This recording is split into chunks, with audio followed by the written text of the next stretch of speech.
was it you were doing again? I'm doing analysis for the State Department. Don't be shy. Why do you want to join the CIA? I'd like to help my country make a difference in the world. The NSA is really tracking every cell phone in the world. À la manière de son personnage, Edward Snowden, le réalisateur Oliver Stone sert son pays depuis 20 ans, en dénonçant les dérives politiques des États-Unis. Aujourd'hui encore, à 70 ans, ce metteur en scène de la controverse utilise le cinéma comme un antimissile.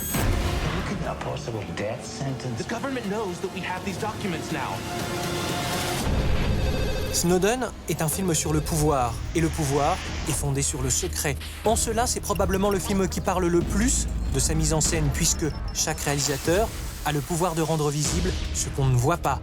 Rencontre avec un cinéaste libre qui échappe à toute surveillance. They're gonna come for me. They're gonna come for all of you too. Monsieur Stone, de quoi est faite votre mise en scène pour Snowden? Comme le style, c'est tout le sujet. C'est le sujet qui contrôle pour moi le style, la façon de mettre en scène, tout.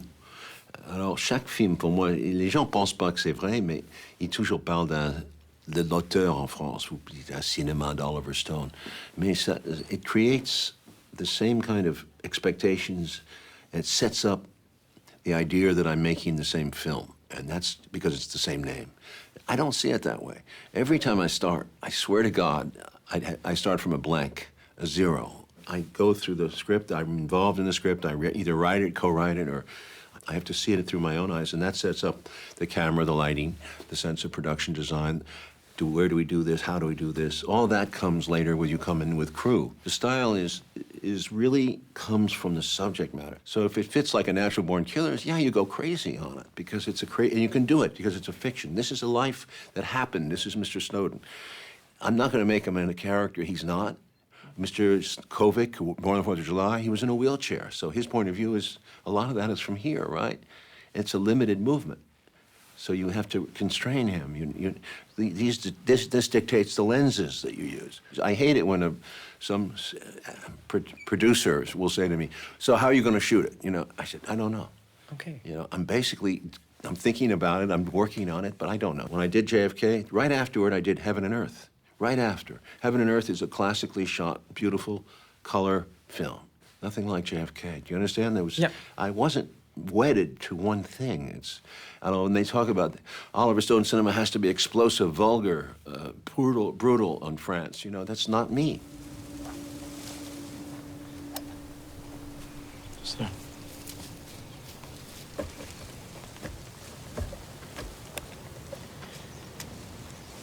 Your email's being monitored. So? No, it's different now. It's not passive collection. It's full-take surveillance. It's all of your emails, calls, texts, social media, everything. It's also possible that the house is bugged. I'm not sure. Votre film, c'est un film sur le regard. Qui regarde qui? Est-ce que vous avez privilégié une focale pour que ce film soit le plus juste possible? Est-ce que vous avez tourné au 25, au 35? Est-ce qu'il y avait une focale quand il s'agissait de mettre en scène Snowden? Vous êtes tellement français, vous êtes tellement français. Pascal, I think, therefore I am. Je ne suis pas d'accord avec Pascal du tout. You are. You have to, you don't think. Thinking is part of it. It's just part of it. Mais vous êtes logique. Vous cherchez la logique, pour comprendre. Beaucoup de mes films sont subjectifs, c'est vrai. Beaucoup, mais pas toujours. Pas toujours. There is a God point of view sometimes, you know. Mm-hmm. So no, there was no one lens. I shot digital with Anthony Dodd Mantle. He took me through the world of digital. I never did a complete movie in digital. And 65, we even shot 65 millimeter, which gave me much more movement in editing. You have a bigger image and you are able to move around and do things that you can, with one setup of 65, you can do sometimes what 3 setups it takes in film. During montage, you have ability to really experiment, and I've always been in the editing room all the way through. I'm more of a supervising editor than anything. I've worked with more than one editor often because I like to move, I like to keep moving.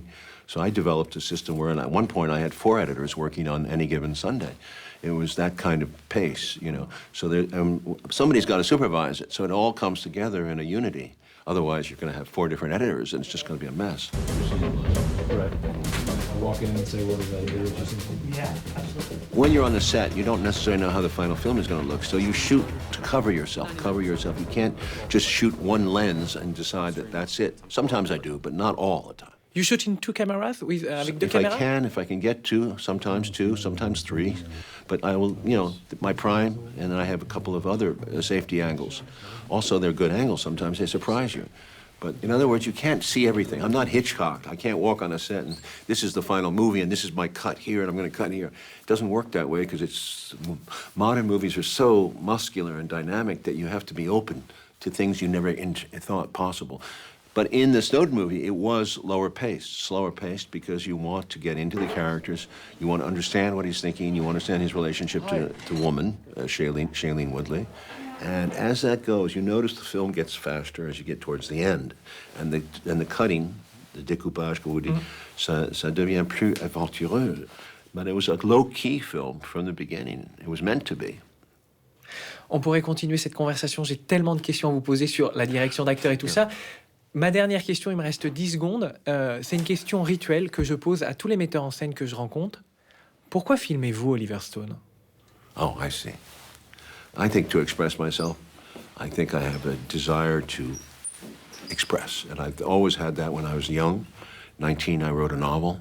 And then after the Vietnam War, when I went to film school on the GI Bill, I was able to develop a new way of vocabulary. Film school taught me how to take the writing and turn it into something more visceral, more like my experience as an infantry soldier, which was very 360 degrees.